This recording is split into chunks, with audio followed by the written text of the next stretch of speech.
नागरिकांच्या सुविधेकरता प्रत्येक बँकेत एक सुविधा केंद्राची उपलब्धी आहेत। अनेक नागरिक ग्राहकाकरिता या सेतू केंद्रामध्ये जाऊन आपल्या प्रश्न आणि समस्या निकाली लावतात।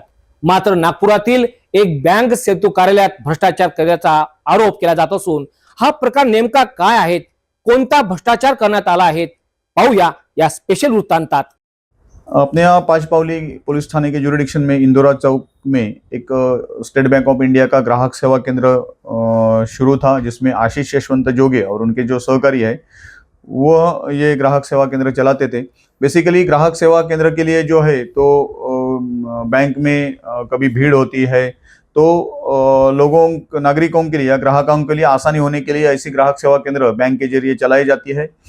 तो ये ग्राहक सेवा केंद्र के लिए कुछ राशि अगर डिपॉजिट करनी है और निकालनी है तो कम से कम 20,000 का उसमें लिमिटेशंस है, साथ में एफडी अगर लेनी है तो 10,000 का लिमिटेशंस है। तो ये आरोपी ने शुरू में लोगों को अच्छी सेवा दी और विश्वास संपादन किया और उसके बाद में लोगों को बताया कि आपने अगर ग्राहक सेवा केंद्र के मार्फत से आपने अगर फिक्स डिपॉजिट में कुछ अमाउंट इन्वेस्ट किया तो आपको उससे ज़्यादा परतावा मिल जाएगा। जैसे कि आपको मालूम होगा कि इसमें मार्केट में कोई भी एफडी करने के लिए 6 या 7% मैक्सिमम इंटरेस्ट रेट मिलता है। तो इन्होंने 10% इंटरेस्ट रेट मिलेगा ऐसे बता के लोगों को इन्वेस्ट करने के लिए प्रवृत्त किया।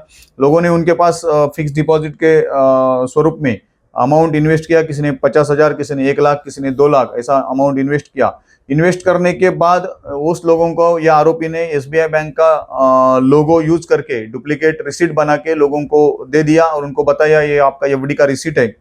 इसके बाद लोगों को जब रिटर्न पैसा मिलना बंद हो गया, यानी उनका परतावा मिलना बंद हो गया, तो लोगों ने आके ये पुलिस स्टेशन में कंप्लेंट किया।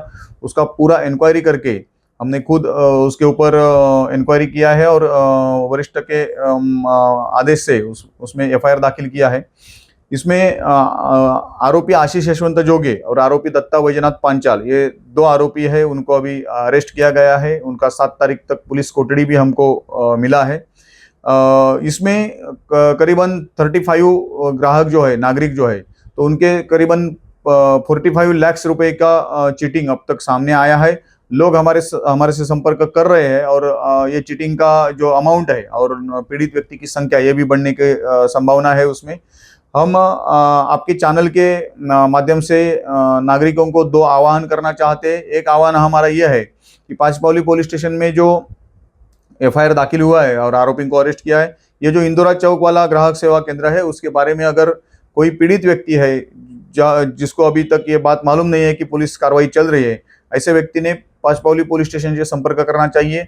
दूसरा आह्वान मैं करूंगा कि लोग कुछ पैसा अगर इन्वेस्ट करना चाहते हैं तो जिस संस्था या जिस व्यक्ति के पास वो इन्वेस्ट करना चाहते हैं वो व्यक्ति रिलायबल है क्या, उसका पूर्व इतिहास कैसा है, इसके बारे में जांच करना चाहिए। कोई भी व्यक्ति या संस्था आपको अगर ज़्यादा पैसे का आमिष दिखाती है तो उसमें इन्वेस्ट नहीं करना चाहिए। उसकी पूरी जांच पड़ताल करके ये बंदा सही है या ये इंस्टीट्यूट या संस्था सही है, वही संस्था में नागरिकों ने पैसा इन्वेस्ट करना चाहिए, यह आह्वान मैं करूंगा।